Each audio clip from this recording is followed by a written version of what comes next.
আর এই মুহূর্তে বিধানসভায় বিক্ষোভ দেখাচ্ছেন বিজেপি। আপনাদের সামনে সেই ছবি তুলে ধরবো। বিধানসভায় বিক্ষোভ দেখাচ্ছেন বিজেপি, সেই ছবি আপনাদের সামনে দেখাবো। বিধানসভার বাইরে বিক্ষোভ দেখাচ্ছেন বিজেপি।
সরকার পক্ষ দ্বারা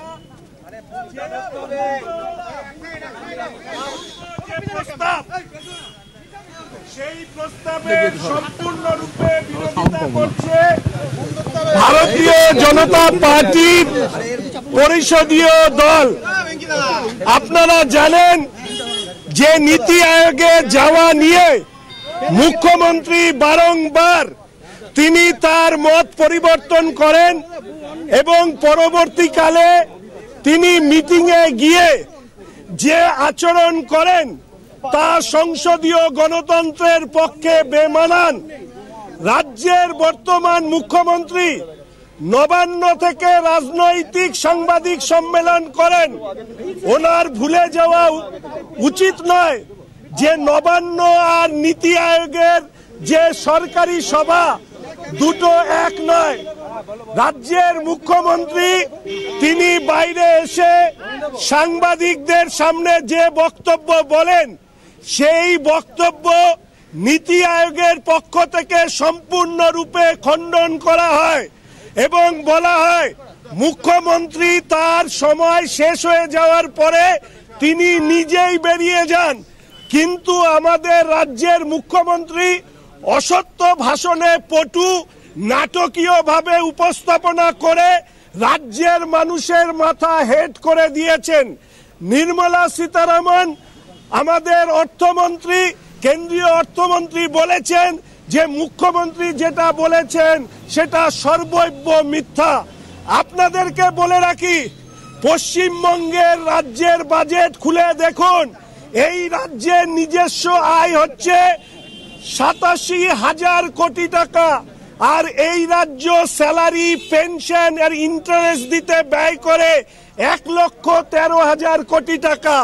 যেখানে ভারত সরকার এই বছরও আমাদের এই রাজ্যকে প্রায় 1,56,000 কোটি টাকার উপরে ব্যয় বরাদ্দ করেছে। এই রাজ্য যেখানে কেন্দ্রীয় প্রকল্প, ফিনান্স কমিশন, মার্কেট লোনের উপরে চলে, আমাদের মুখ্যমন্ত্রী এই সত্যটুকু মানুষের সামনে আসতে দিতে চান না।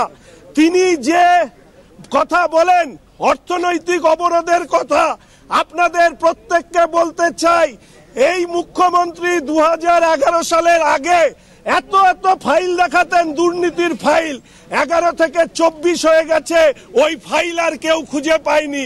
এই যে অর্থ বরাদ্দ করার বিষয়, কেন্দ্রীয় অর্থ পাওয়ার বিষয়ে ওনার কাছে কোনো তথ্য নেই, ফলে উনি মিথ্যা ভাষণ দেন। আর মুখ্যমন্ত্রী অর্থনৈতিক অবরোধের কথা বলেন। 2011 সালের পরে এই রাজ্যের সমস্ত মিউনিসিপাল কর্পোরেশন, জেলা পরিষদ, মিউনিসিপালিটিকে আর্থিকভাবে বঞ্চিত করে এই মুখ্যমন্ত্রী এবং তার দল উন্নয়নের যজ্ঞে সামিল করবার নাম করে তৃতীয় স্তরের সরকার, কর্পোরেশন, পৌরসভা, জেলা পরিষদগুলিকে একেবারে দখল করেছে। সেন্ট্রাল ফিনান্স কমিশনের টাকা, স্টেট ফিনান্স কমিশনের টাকা, সেন্ট্রাল প্রজেক্ট, স্টেট প্রজেক্ট থেকে বঞ্চিত করা হতো পৌরসভা, পৌর কর্পোরেশন, জেলা পরিষদগুলোকে। ফলে মুখ্যমন্ত্রীর অসত্য ভাষণ, আর সেই অসত্য ভাষণ নিয়ে বিধানসভার ভেতরে আলোচনা, সেটাকে আমরা বিরোধিতা করি, বাইরে এসছি। আপনারা দেখেছেন যে স্পিকার সাহেব তিনি আমাদের মাননীয় মন্ত্রী ফিরহাদ হাকিম সাহেব তিনি যখন বলেন হিন্দু, খ্রিস্টান, জৈন, শিখ, বৌদ্ধ এরা হচ্ছে জন্মগ্রহণ করা মানে হচ্ছে দুর্ভাগা, এনাদের নাকি দাওয়াতে ইসলাম দিয়ে ওনার ধর্মে নিয়ে আসতে হবে, সেইটা নিয়ে আলোচনা হবে না, আলোচনা হবে মুখ্যমন্ত্রীর মিথ্যা ভাষণ নিয়ে।